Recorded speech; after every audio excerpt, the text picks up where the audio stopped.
RMC 01net TV. François Sorel, De quoi je me mail. Dimanche matin, mais aussi sur rmc.fr en audio et la version vidéo sur 01nettv.com. Plaisir pour moi également. Pascal Petitpas, ancien directeur des labos Fnac, que les fidèles de quoi je me mail connaissent bien sûr, et qui de temps en temps vient nous faire un petit coucou dans le studio pour nous faire partager en fait son immense culture de la tech, hein, Pascal. Et surtout c'est les années qui ont fait ça. C'est les années, c'est l'expérience. Voilà. Et on va télé, on a l'impression qu'elles sont toutes à peu près identiques, qu'elles apportent la même fonctionnalité. Or, il y a plein de choses à savoir. Alors déjà, on va dire quelque chose d'évident, c'est qu'on prend bon par rapport à ce qu'on a pu connaître. Donc franchement, les téléviseurs sont de bonne qualité. Par contre, c'est intéressant ce que tu dis, excuse-moi, je te coupe, ça veut dire que j'achète une télé à 400 €, un film dans une qualité qui était inimaginable il y a encore quelques années. On est d'accord. Exactement, tout à fait. Donc ça, les ça, technologies mises en bien. Voilà, c'est la démocratisation en fait de ces technos, même sur des produits qui coûtent pas cher. Après, il y a des téléviseurs à valeur ajoutée, des téléviseurs qu'on va qualifier les japonais Sony, Panasonic, les coréens Samsung, LG. Peut-être que si demain on a un souci, on aura peut-être plus de mal à le faire réparer.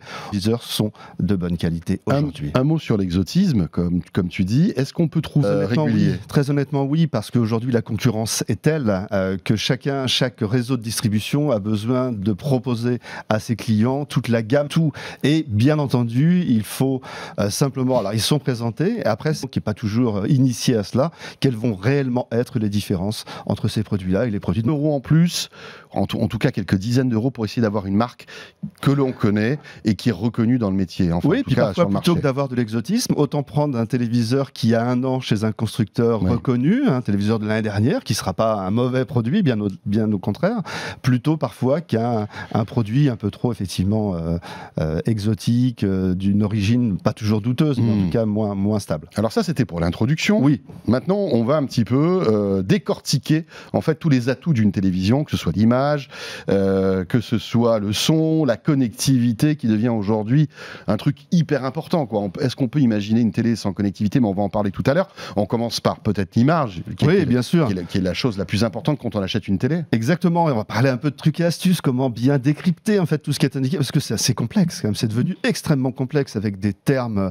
vraiment bizarres parfois. Donc un rappel, mais vraiment très rapide sur les technologies, puisqu'on a déjà eu l'occasion d'en parler plusieurs fois. Globalement, on va dire qu'il y a deux grandes technologies, l'OLED, suivi par un grand nombre de constructeurs aujourd'hui, qui ont tous une dalle de la même origine, qui est la dalle de LG, mais la dalle n'est qu'une partie d'un écran. C'est pas ça qui va faire l'image. Au même titre que sur des voitures, on peut avoir le même moteur dans plusieurs voitures et avoir un comportement différent. Ça va être la même chose sur un téléviseur. C'est pas parce que la dalle est la même qu'on aura le même résultat d'image, parce qu'il y a tout un traitement numérique derrière. Donc ça, c'est l'OLED. On y reviendra dans quelques instants. Puis après, la grande famille des LED. Alors les LED, c'est... En fait, quand on parle de LED, on parle d'un système de rétroéclairage qui vient faire passer la lumière à travers un panneau à cristaux liquides. Ouais, imaginez des petites torches qui vont allumer en fait une espèce de panneau LED qui, lui, n'est pas lumineux. Non, parce que le panneau LED, il laisse ou pas passer la lumière. C'est comme ça qu'il fabrique son image, tout simplement. Ça. Et en fait, ces torches vont s'allumer si, par exemple, c'est en plein jour, elles vont s'éteindre si c'est en pleine nuit, etc. Voilà. Et puis, il y a deux grands principes là-dedans, sur le LED. Il y a ce qu'on appelle du LED Edge. Alors, c'est une barre de LED qui va être placée soit sur les côtés, soit en bas ou en haut de l'écran, qui va rétroéclairer ce panneau à cristaux liquides. Ça a été fait à la base pour l'esthétisme, parce que ça permettait d'avoir des écrans plus fins. Aujourd'hui, c'est plutôt des produits moyenne gamme qui ont cette caractéristique, cette technologie. C'est-à-dire qu'on peut avoir une télé très fine, mais avec une qualité d'image. Attention, voilà. Si on est en sera pas au top du top avec cette technologie. Voilà. Pourquoi ? Parce que cette barre de lumière va éclairer à peu près de la même manière toute l'image. Or, l'intérêt, quand on est sur un système LED, c'est de pouvoir se dire qu'à certains endroits, il serait bien, lorsqu'on veut faire des zones noires, eh bien, de ne pas rétroéclairer, et puis de rétroéclairer de manière intense quand on veut une image très lumineuse. Pour ça, il faut ce qu'on appelle du full LED. Ça veut dire qu'on va tapisser l'arrière de l'écran à cristaux liquides d'un plus ou moins grand nombre de LED. C'est important ce que je vous dis. Plus ou moins grand nombre de LED. Ça va de 50 zones sur certains à 800 zones sur d'autres. Alors quand on aura 800 zones, ça veut dire que quand on veut faire un point très précis de l'image lumineuse, on va juste rétroéclairer ce point, cette zone très petite. Et donc on va éviter d'avoir un phénomène qui peut être très désagréable, c'est une sorte de halo autour de l'image. Imaginez une image noire, une lune. La lune sur le ciel noir. Eh bien, cette lune, si le rétroéclairage est mal géré, s'il n'y a pas assez de zones, on va voir la lune très blanche, on va voir le fond très noir, bien entendu, mais tout autour de la lune, on va avoir un halo brillant qui n'est pas normal, qui ne devrait pas être là et qui est dû au fait qu'il n'y a pas suffisamment de zones qui déterminent les surfaces de l'image. Et plus il y a de zones, plus la lune sera lumineuse, et plus on va réussir à faire des petits points noir. d'étoiles, et plus on va faire un contour qui sera parfait. Parce qu'en fait, quand c'est noir, en fait, les LED sont éteintes. Exactement. Tout simplement. On fait pas de rétroéclairage, donc on n'a pas de lumière. C'est aussi bête que ça. Alors là, c'est amusant, c'est que les constructeurs sont assez réservés, parce que c'est quand même un critère qui est drôlement important, et pourtant ils ne le mettent pas toujours en avant. Peut-être parce que parfois ils n'en mettent pas assez. Allons savoir. Et puis il y en a qui, curieusement, c'est pas ce qu'on attend. Il y a un constructeur chinois, François, qu'on connaît de mieux en mieux, qui s'appelle TCL, qui lui a décidé de mettre, pour tapisser l'arrière de son écran à cristaux liquides, 15 000 LED. 15 000 LED avec 800 zones différentes. C'est curieux que ça soit quand même un Chinois qui mette ça en avant. Alors c'est vrai que du coup, ça permet un rétroéclairage très précis et une image finalement qui va proposer des noirs très profonds et en même temps des blancs très très éclatants. C'est dingue, ça, 15 000 LED. 15 000. Après, on retrouve 50 parfois, on retrouve 500 sur d'autres, mais il faut souvent gratter, chercher pour avoir cette information qui est pourtant essentielle. Donc c'est un critère à prendre en compte. C'est un critère, exemple, si on arrive à savoir le nombre de zones sur un écran full LED, qui est plutôt les montées en gamme, eh bien c'est bien de savoir que plus il y a de zones, et mieux c'est. Et ça, comment je peux le savoir? Parce que si je pose la question au vendeur... Sur des fiches produits, également sur des tests produits, il y a des gens qui testent les produits et qui vont, eux, par la mesure, réussir à déterminer combien il y a de zones. Donc c'est toujours intéressant, même si le constructeur ne le dit pas, d'aller chercher un peu l'information. Ça sera essentiel pour la suite. C'est le cas, par exemple, sur 01net, où on peut retrouver quelques tests de télévision. Et puis après, il y a l'OLED. Alors l'OLED, lui, en fait, c'est chaque point, là, c'est émissif. Ça veut dire que chaque point de l'image est directement fabriqué. On n'a pas à passer à travers un écran à cristaux liquides. Et là, ça va nous permettre d'avoir véritablement, point par point, la gestion de la luminosité. Donc quand on veut faire du noir, on est à un point. Il faut se rappeler quand même que sur un écran 4K, il y a 8 millions de points. Ça veut dire qu'il y a quand même énormément d'informations. Et là, c'est ultra local et ça nous permet d'avoir des noirs très profonds. Par contre, il faut le savoir, c'est que l'OLED, en étant une remarquable technologie, n'offre pas l'image la plus dynamique qu'il soit. C'est très difficile de faire une image très lumineuse sur un écran OLED. Mais est-ce que c'est un problème, ça, finalement? Alors, c'est un grand débat. Ouais, est-ce que finalement, avoir une image hyper lumineuse, est-ce que c'est normal pour une télévision? Est-ce que je dirais qu'il faut trop artificiel parfois d'avoir trop de lumière? Il faut avoir un juste milieu. En fait, le téléviseur idéal, c'est celui qui se rapproche le plus de ce qu'on voit dans la vraie vie, ce que voient nos yeux. Bien sûr. Nos yeux ont des capacités de dynamique qui sont extrêmement importantes. Ça veut dire que si dans notre champ visuel, on a une zone assez sombre et puis une autre zone très lumineuse, eh bien notre œil est capable de voir des détails dans les zones sombres et des détails dans les zones lumineuses. C'est en télévision ce qu'on appelle le HDR, High Dynamic Range. Il faut que dans les parties les plus sombres, on arrive à avoir du détail et les parties les plus lumineuses également. Si on arrive à faire ça, dans l'absolu, quand on va regarder le téléviseur, on a l'impression de regarder une image de la vraie vie. Les téléviseurs ne sont pas du tout capables aujourd'hui d'avoir l'amplitude que peut avoir l'œil humain. Le sombre, c'est extrêmement important. Il ne faut quand même pas oublier qu'on regarde beaucoup la télévision dans des soirées, par exemple. Enfin, voilà, tranquillement assis sur son canapé. Moi, j'ai une télé OLED, mais le problème, c'est qu'il faut que je me mette quand même dans la pénombre parce que je vais avoir des reflets aussi sur la télé. C'est plus ça, moi, mon problème. C'est des reflets, par exemple, de la fenêtre ou choses comme ça, que alors, si finalement, le manque de luminosité. Alors, c'est ça. Voilà, si on regarde le soir, tranquille, on n'aura pas trop de reflets sur l'écran, donc on évite d'ailleurs trop de lumière parasite autour. Très longtemps, en fait, les téléviseurs avaient une mesure qu'on appelle des nits, c'est comme ça que ça se mesure. On était à 200-300 nits, c'était vraiment très bas. Les OLED proposent tous à peu près aujourd'hui 600 nits. Et puis il y a une marque qui s'appelle Panasonic, qu'on connaît bien, qui elle a le seul OLED qui envoie 1000 nits. Alors ça va avoir du sens vraiment justement dans la gestion des formats HDR. Format HDR, c'est pareil, le pauvre consommateur, on lui fait plein de misère parce qu'il y en a plusieurs des formats HDR. Et puis en plus, on voit là, tous ces logos qui s'empilent sur les télévisions, HDR, Dolby Vision, 10+, enfin des trucs... Par contre, l'intérêt, c'est que quand on va par exemple sur Netflix, sur Prime et autres, des contenus qui sont HDR ou un lecteur Blu-ray par exemple, eh bien, dès que le téléviseur a décodé que c'était du HDR, tout d'un coup, on voit que l'image, propose une dynamique assez incroyable. Ça se voit presque plus que l'augmentation de la définition sur un téléviseur.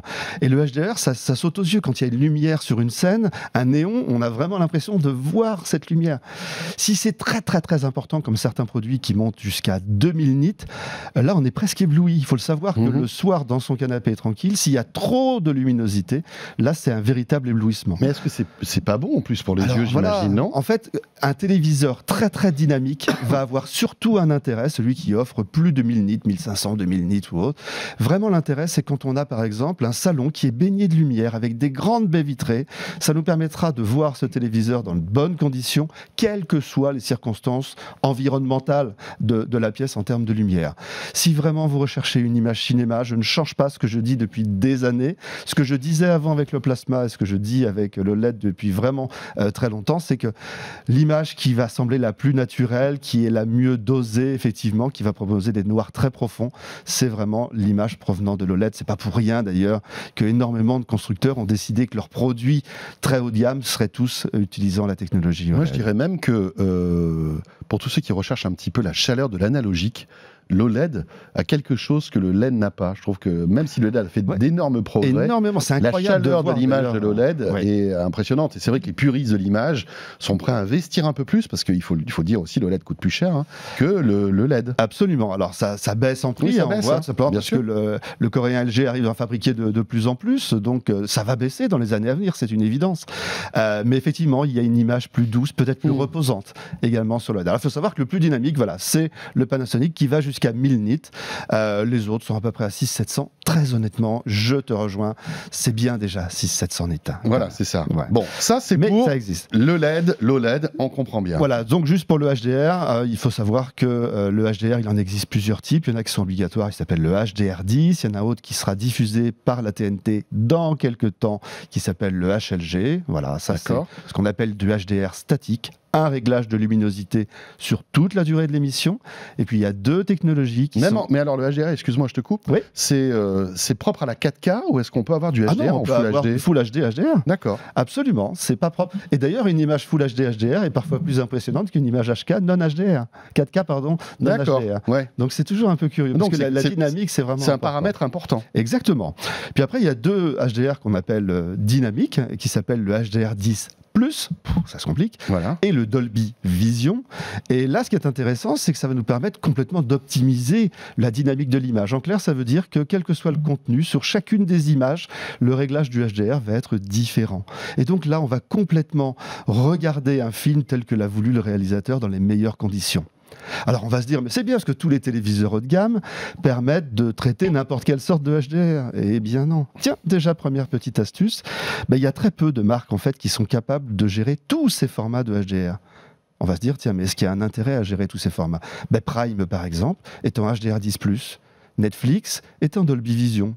Mais si on a un produit qui ne gère qu'un des deux, on regardera un de ces contenus dans de bonnes conditions et l'autre dans des conditions un petit peu moins bonnes. Mais alors, quand tu dis des conditions un petit peu moins bonnes, ça veut dire que j'aurai une image normale ou ça sera du HDR au minimum simple. du HDR simple? Exactement. C'est ça, d'accord. Voilà. Donc le HDR simple, c'est un peu le socle du Dolby Vision et du HDR 10 ou 10+. Absolument. On est d'accord. Hein. C'est la base en fait. C'est la base et après c'est une optimisation.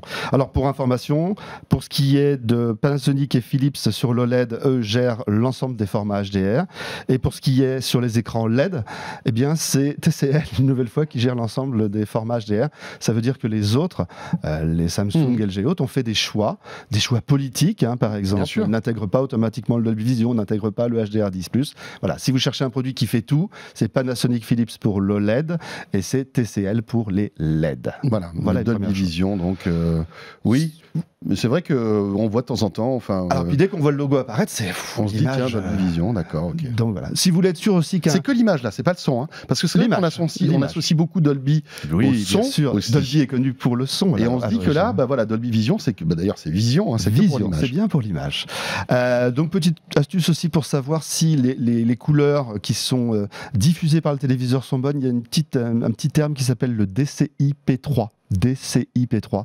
DCI-P3, en fait, c'est la gestion de la couleur au cinéma. En clair, si vous avez un téléviseur qui affiche sur son écran, et c'est toujours marqué sur les fiches produits, 100% du DCI-P3, ça veut dire qu'il est capable d'afficher 100% de ce qui va être diffusé au cinéma. Donc on s'en approche, il y en a qui sont à 95, 96. Plus on arrive à 100% de cette valeur, meilleur c'est. Et dans quelques années, on aura un autre Graal qui s'appelle le REC 2020, qui là nous permettra d'aller encore plus loin dans le naturel des couleurs, mais on n'y est pas encore parce que la technologie aujourd'hui ne le permet pas. Et ce que tu dis aussi, enfin, c'est bien beau de parler de tous ces standards, mais il faut que, évidemment, la source vidéo soit compatible avec ces standards. Bien entendu. Alors, ce qui est intéressant quand même, c'est que quand on parle de Dolby Vision, 4K, aujourd'hui, pour peu qu'on ait un débit à peu près correct, alors oui, il faut quand même du débit, tout le monde n'est pas à égalité. Hein. Sur Netflix, pour avoir du 4K en Dolby Vision, il faut en gros 13 mégas à peu près. Mais du coup, c'est possible. C'est-à-dire qu'aujourd'hui, on ne parle pas d'utopie, on ne parle pas de choses qui arriveront dans le futur, on parle avec ces contenus qui sont souvent des contenus qu'on reçoit effectivement par Internet, sont des contenus qui sont riches et très riches en qualité, véritablement. D'accord. Meilleurs même parfois que des supports physiques, ce qui est quand même un comble. C'est quand même incroyable. Mais la télévision... La vieille télévision. Eh bien non, elle n'est pas en HDR. Les TF1, les France 2, il n'y a pas de 4K, il n'y a pas de HDR, etc. Mais ça va peut-être arriver via la TNT. Alors sur la TNT, oui, il y a déjà des chaînes de test qui existent et qui montrent qu'on peut faire de la mais 4K. ça fait 10 ans qu'elles sont en test, ces chaînes-là. C'est ça le problème. Pas 10 ans, parce que la France a été le premier pays, c'est tellement rare qu'on va le préciser, à faire des tests comme ça. Il y a même aujourd'hui du HDR, donc sur de la 4K qui est diffusée par la TNT. Il se dit que oui, on pourrait avoir 3 chaînes qui seraient diffusées dans quelques mois ou quelques années sur la TNT en UHD. Mais le problème, c'est que la place a été un peu bouffée. Là, tu parles du HD, tu parles pas d'HDR. Alors là, UHD, HDR. Parce qu'il ne faut pas mélanger les deux. UHD, c'est 4K. C'est l'ultra haute définition, c'est 4K. Et HDR, c'est de la dynamique. D'accord. Ok. Tout ça, que ce soit le HDR ou la 4K sur la TNT, ça pourra arriver dans quelques années. Absolument. Il y a des tests qui fonctionnent. Les téléviseurs qu'on achète aujourd'hui sont prêts à exploiter ces signaux-là, donc il n'y a pas de souci. Très bien. Quoi d'autre ? Le son ? Le son déplorable, hein, généralement, sur les téléviseurs. Oui, parce qu'en général, c'est des écrans fins. Parce que le son, il faut un coffre. Sauf que les constructeurs, au même moment, essaient de faire les télés les plus fins possibles, donc ça colle pas. Donc, bien évidemment, le son est mauvais. Il y a 2 constructeurs qui sortent un peu du lot. C'est Panasonic qui a le vrai seul téléviseur Dolby Atmos. Tiens, on reparle de Dolby, mais là, c'est pour un son enveloppant dans le sens horizontal et vertical. Et ils ont mis pour ça des enceintes derrière l'écran, qui est du coup un peu plus épais, et c'est vrai que le résultat est plutôt intéressant. Et puis Sony, qui a un système qui s'appelle l'acoustique surface, on en a déjà parlé, qui fait vibrer sa dalle, en fait, sa dalle pour pouvoir transformer l'écran en un haut-parleur. C'est rigolo, ça. Ce qui est très bien fait, du coup, ça donne un son de grande qualité, parce qu'il y a une grande surface, ça vibre vraiment, si on met la main dessus, on sent que ça vibre, et si on a vraiment une installation cinéma, l'écran devient une enceinte centrale, et ça, c'est drôlement bien. C'est sympa. Aussi, c'est vraiment bien fait. Alors, c'est réservé à l'OLED, hein. Ça, on peut pas faire cette technologie autrement que sur l'OLED. Mais donc, c'est vraiment le meilleur moyen aujourd'hui de faire un son de qualité. Autrement, tous les autres constructeurs vont toujours conseiller l'achat à minima d'une barre de son. Mais après, c'est vrai que c'est pas du marketing de dire qu'une télé est Dolby Atmos alors qu'elle a des haut-parleurs qui partent de la télé. Alors c'est marqué sur beaucoup de produits, hein, mais c'est surtout du virtuel aujourd'hui. Oui, voilà, c'est du virtuel, mais c'est du virtuel aussi, j'imagine, au niveau marketing. Oui, vous attendez pas. S'il n'y a pas vraiment parce que Dolby Atmos dans une salle de cinéma, c'est carrément autre chose. Ça n'a rien à voir. Et pourtant, ça s'appelle aussi Dolby Atmos. Oui, ça c'est un sujet effectivement un peu. Le terme Dolby serait un peu galvaudé parfois. Exactement. Voilà. Mais ça, c'est la faute de Dolby, hein, qui finalement. Il y a une part de responsabilité, mais du coup, lui permet de vendre des licences. Ouais, c'est des licences, bien sûr. C'est comme Dolby. On n'a pas parlé tout à l'heure de Dolby Vision, mais c'est une licence. Bien sûr. Faut payer. TCL, par exemple, qui veut le logo Dolby Vision et décoder le Dolby Vision, va payer à Dolby. Exactement. En fait, une licence, c'est ça. C'est peut-être pour ça que les autres ne payent pas. Parce qu'ils n'ont pas envie de gréver le prix global de leur télévision. Alors que le HDR10+, dont on parlait tout à l'heure, ne demande pas en fait de licence particulière. Juste si parmi nos amis, il y a des gens qui aiment le gaming, faites attention dans un téléviseur. Là, on trouve cette information également à ce qu'on appelle l'input lag. En fait, c'est le temps de réaction et d'affichage du téléviseur. Il y en a qui sont très lents, ce qui va rendre complètement incompatible un téléviseur avec du gaming, alors que ça peut être vraiment sympa de faire un jeu avec un bel écran devant soi. Donc faites attention à cette valeur qui doit être égale ou inférieure à 15 millisecondes. En gros. Et donc il y a des constructeurs, les deux coréens sont très forts là-dessus, LG et Samsung, qui vont vraiment faire très attention à avoir ces input lag le plus rapide possible, de façon à vraiment pouvoir utiliser ces téléviseurs. Et parfois c'est un réglage qu'il faut forcer dans la télévision. Oui, pour il y a gagner. Un mode jeu, voilà. Et ce mode jeu permet véritablement de gagner dans la restitution, des jeux vidéo. Véritablement, l'OLED et le LED, il y a une technologie qui est meilleure pour justement la rapidité d'affichage Alors pour la rapidité, non. Par contre, si on joue toujours au même jeu, où il y a toujours les mêmes affichages au même endroit, c'est pas automatiquement là que le LED sera le plus performant, parce qu'il y a des risques qui deviennent très rares, mais de marquage. Si par contre c'est quelque chose de tout à fait occasionnel et autre, il n'y a aucun souci, bien entendu, avec un OLED qui parfois permet, c'est pas la technologie qui empêche d'affichage, qui empêche d'avoir une input lag de bonne qualité. Pascal, on n'a pas évoqué les prix de l'OLED. Alors tu nous disais tout à l'heure que les prix baissaient. Ouais, ça connaît des périodes entre Black Friday, Noël et autres.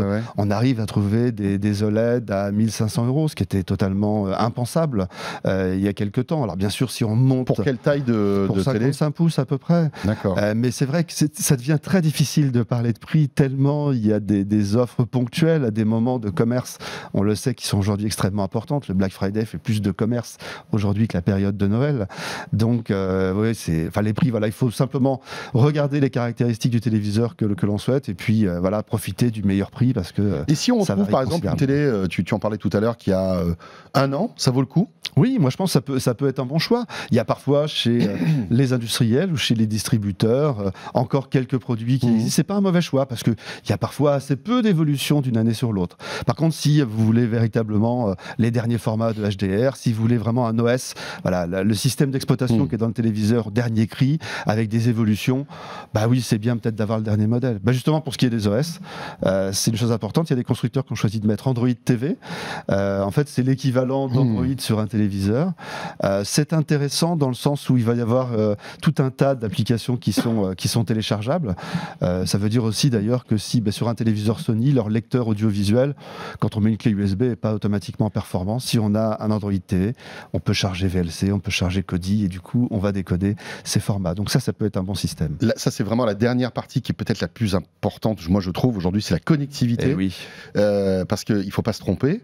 Aujourd'hui, on peut avoir une télé sans box, sans plus rien, en fait, et tout est à l'intérieur de la télé. Tout est intégré. Mais il faut bien réfléchir avant, parce que c'est stratégique. Pas du tout sur un pied d'égalité. Quand on a Android TV, on va retrouver effectivement Netflix, on va retrouver Prime, on va trouver Molotov, on va trouver MyCanal, on va tout trouver. Bien sûr, on a des comptes qui sont associés, c'est pas gratuit, bien sûr. En tout cas. Et puis toutes les applications, on le disait, tel VLC, tel Kodi, mais des applications de jeu également, on peut absolument tout faire. On peut mettre des manettes de jeu directement en Bluetooth sur un téléviseur, donc c'est très riche. Alors par exemple, pour ce qui est d'Android, c'est plutôt Sony, Philips et TCL qui ont choisi de mettre Android. C'est un bon système, Android C'est TV. un bon système. Au départ, c'était ultra lent. Maintenant, ça fonctionne beaucoup mieux. Ça nécessite un processeur dans le téléviseur qui est assez rapide. Ça nécessite de la mémoire, mais quand on a fait le bon choix également du produit, c'est un bon OS. Samsung joue cavalier seul, essaie d'ouvrir son système qui s'appelle Tizen, mais alors Samsung, c'est le champion des accords. Samsung, dès qu'il y a une appli qui existe, elle est, par exemple, tout système de streaming, tout est présent dans les Samsung rapidement, parfois avec des périodes d'exclusivité. C'est vraiment les champions dans le domaine. Et puis il y a... ils sont champions dans le domaine, sauf pour une appli, c'est MyCanal. Je ne sais pas si tu as eu ce problème-là. Ouais. En fait, c'est pas la même appli, c'est pas une appli OTT. Et donc, c'est une appli d'abonnement à Canal, ce qui fait que si vous avez des codes qui marchent, par exemple, sur votre Apple TV ou sur votre PC ou sur votre smartphone, vous ne pouvez pas les rentrer dans l'appli Samsung, ça ne marchera pas, alors que sur les autres télés, par exemple TCL ou d'autres services, là, ça fonctionne. Bien sûr, parce que c'est l'appli MyCanal, effectivement native, on va dire. C'est incompréhensible d'ailleurs, cette différence. Exactement. Alors, pour info, si un téléviseur intègre un Chromecast, par exemple, à l'intérieur, on peut tout à fait pousser le contenu de son téléviseur où on a l'appli MyCanal et directement, à ce moment-là, l'envoyer sur le téléviseur. Oui. Ça ouvre encore plus la compatibilité. Voilà, là, c'est vraiment génial pour ça. Alors, il y a LG qui a un système, un OS qui est particulier, qui s'appelle WebOS. Moi, j'aimais pas tellement, franchement, l'OS d'LG. J'aimais pas cette télécommande. Puis plus je l'utilise, parce que je teste à peu près tous les produits aujourd'hui, plus je trouve qu'elle est drôlement pratique en fait. Ouais, puis c'est assez fluide. Mais c'est très très fluide, c'est très rapide surtout, c'est vraiment l'interface. Et ça veut dire que c'est intéressant, on n'a pas de temps de chargement, on peut dire qu'une touche de la télécommande, on peut la paramétrer pour qu'elle déclenche directement une situation. Et puis ils ont un système vocal, parce que n'oublions pas que la plupart de ces téléviseurs maintenant peuvent être pilotés à la voix par les systèmes de Google ou d'Amazon, bien entendu, même Apple qui est venu s'inviter en fait dans ces systèmes. Et LG a ajouté une couche qui s'appelle ThinQ, qui est une couche de pilotage vocal, d'intelligence artificielle. Et ce qui est génial avec cette couche, très honnêtement, c'est que déjà qu'on parle vraiment en langage naturel, on n'a pas à se souvenir de la phrase et autres, qui est d'ailleurs le cas parfois dans certains assistants vocaux. Et on va même pouvoir appeler des fonctionnalités qui sont dans le menu, qui sont cachées dans les menus de sous-menus de sous-menus. On va dire par exemple, règle le volume du casque. Pour aller trouver ça dans certains menus, il faut s'accrocher parfois. Ou mets-toi en mode écho. C'est ingérable dans les menus. Eh bien, on va lui dire, et là, il va directement le faire. Et ça, franchement, ça marche très très bien. Et là, je voulais saluer leur système. Juste les parents pauvres en termes de marque sur les OS. Ils font de très bons télé, on l'a dit tout à l'heure. Mais alors en OS, c'est un peu plus dur. C'est Pana, qui a hérité d'un système Firefox, qu'il a remis à peu près à jour. Mais c'est quand même là où on trouve le moins d'applications. Une nouvelle fois, si on en veut beaucoup, on met un Chromecast, on met une Apple TV, ou on met ce que l'on veut. Et là, on va transformer, bien sûr, son produit. Alors, il y a l'essentiel sur donc les télépana. Vous avez Netflix, vous avez Amazon, vous avez Molotov, etc. Mais il n'y a pas MyCanal, par exemple. Voilà. Et est-ce qu'il y aura Disney+? Ça, c'est la question, parce que évidemment, il y a de nouveaux services de SVOD qui arrivent. Est-ce que ces télés qu'on a achetées il y a 1 an, 2 ans, 3 ans auront Disney+? Voilà, il y a un vrai fight en plus sur les constructeurs. Alors, peut-être qu'il arrivera avec une période exclue sur une marque. On peut compter d'ailleurs sur Samsung dans ce cas-là pour être le premier à l'avoir, parce qu'ils sont très forts dans le domaine. Puis un dernier point qui est important sur un téléviseur, rapidement, c'est le design. Alors, c'est tous des rectangles noirs, bien entendu. Mais là, je vais saluer aussi Samsung sur le fait d'avoir déporté toute la partie connectique avec, c'est ce qu'on appelle le One Connect. Et là, ils ont juste un petit câble qui est quasi transparent. Dedans, il y a l'alimentation et il y a tous les pilotages. Si vous voulez mettre un écran au mur, le faire disparaître, parce qu'en plus, ils ont une série qui s'appelle The Frame, qui est maintenant de mieux en mieux en termes de qualité, parce qu'elle possède la technologie QLED. Et là, pour toutes les dames qui détestent avoir un énorme rectangle noir dans le salon, eh bien, on va transformer en œuvre d'art en fait son téléviseur. On va cacher la connectique. C'est vraiment pour celui qui veut le mettre au mur la meilleure des solutions à apporter. Et puis attention aussi, comme il y a de plus en plus de grands téléviseurs, aux téléviseurs qui ont les pieds sur les bords, ce qui empêche parfois de les poser sur certains meubles. Regardez les téléviseurs qui ont des pieds centraux, c'est parfois beaucoup plus pratique à installer. Merci Pascal. Merci François. Petit pas. Voilà, je crois qu'on a fait le tour de tous les points saillants quand on doit choisir une télévision, et peut-être qu'en cette période, c'est votre cas. Merci beaucoup Pascal. À bientôt. Tu es le bienvenu. Tu viens nous voir quand tu veux, bien évidemment. Avec plaisir. Ce de quoi je m'allais terminer. Merci de nous avoir suivis. On sera là bien sûr le week-end prochain. D'ici là, n'hésitez pas à réagir. Quelle est votre télé? Est-ce que vous avez envie d'en choisir une nouvelle? Vous pouvez, avec le hashtag DQJMM, nous dire tout ça sur Twitter ou bien sur la page Facebook. Et on sera là bien sûr vendredi prochain. Portez-vous bien et bon week-end. De quoi je me mail sur RMC et 01 TV.